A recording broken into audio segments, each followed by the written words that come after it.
Bonjour, je suis ravi de vous retrouver pour cette vidéo orientée sur la perte de poids et la stabilisation. J'ai un jeune qui m'a contacté pour avoir des conseils alimentaires. Sa question initiale, c'était: est-ce que je dois prendre des compléments alimentaires en protéines alors que j'ai perdu pas mal de poids et aujourd'hui je cherche à me stabiliser et à optimiser ma masse musculaire. Il s'entraîne 4 fois par semaine en musculation traditionnelle, environ 1 heure d'entraînement. Ce que je lui ai posé comme question, c'est: qu'est-ce que tu manges actuellement?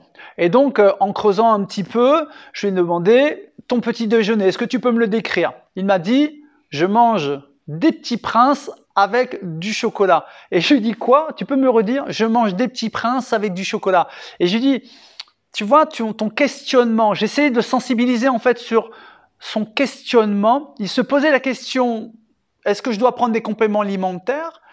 Et la question ne se posait pas: est-ce que je dois améliorer mon petit déjeuner par exemple? Et ne serait-ce que cette façon de penser, je l'ai sensibilisé en fait à la qualité de son alimentation dans un premier temps. Je lui ai expliqué que le complément alimentaire portait le nom de complément. Il devait venir compléter une alimentation équilibrée, saine, variée et diversifiée. Et que s'il avait, par exemple, un manque de temps entre ses entraînements, des soucis d'organisation par rapport à éventuellement des compétitions, des choses de cet ordre-là, il pouvait éventuellement avoir recours à des compléments. Mais ça devait tout le temps se justifier dans la prise en compte globale de ses habitudes alimentaires. Or, vous voyez que dans les habitudes alimentaires, il y a beaucoup de choses à faire, à optimiser avant de commencer à ne serait-ce qu'à effleurer l'idée de prendre un complément. Donc je l'ai invité à revisiter ses habitudes alimentaires. J'ai cherché à structurer avec lui un petit déjeuner idéal, avec d'ailleurs plusieurs exemples de petits déjeuners. Les petits princes, je lui ai proposé de les garder par exemple 1 fois par semaine, le week-end, pour se faire plaisir, mais qu'il devait avoir le matin des petits déjeuners structurés avec un apport protéiné. Donc en ce qui concerne les protéines, je lui ai expliqué qu'il avait besoin, pour que sa masse musculaire soit optimisée, de prendre environ entre 1,6 et 1,8 g de protéines par kilo de poids de corps. Donc j'ai pris le poids de corps global. J'aurais pu aller un petit peu plus loin en calculant plutôt sa masse musculaire et l'orienter sur des prises alimentaires. Mais pour commencer, c'est très bien. Donc 1,6 à 1,8 g par kilo de poids de corps, ça fait 128 grammes. Je lui ai dit en moyenne, tu prends 130 grammes de protéines. Ces 130 grammes, il va être intéressant de les fractionner dans la journée dans tes prises alimentaires, puisque ton corps, il va pas être en mesure de prendre 130 grammes sur un seul repas. L'idéal, ça va être de lui donner on va dire entre 20 et 30 grammes par prise alimentaire.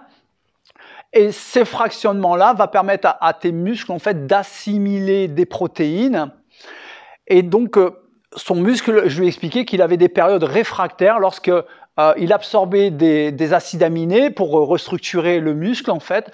Et bien quand les muscles avaient assez de protéines pour se restructurer, il y avait une période réfractaire où les cellules ne prenaient plus de protéines, donc il fallait quelques heures avant que ces cellules se réouvrent à une nouvelle absorption d'acides aminés, de protéines. Donc je lui ai expliqué qu'il fallait qu'il structure son alimentation, je lui ai expliqué comment en quantité prendre des protéines, comment les fractionner. Et je lui ai expliqué donc qu'il y avait des phases de prise de protéines avec des phases réfractaires et que c'était intéressant de fractionner les prises alimentaires. Et donc, pour conclure de cette vidéo, le message que je souhaite passer, c'est que les compléments alimentaires ne doivent pas faire partie d'un schéma de pensée alors qu'il y a beaucoup de choses à améliorer au niveau de l'alimentation avec des produits originels, bien préparés. Il y a 1000 choses à faire. Donc je vous invite à revisiter vos schémas mentaux, à vous orienter sur la question suivante: qu'est-ce que je pourrais améliorer dans mes habitudes alimentaires avant de chercher à prendre un quelconque complément. Voilà pour cette vidéo.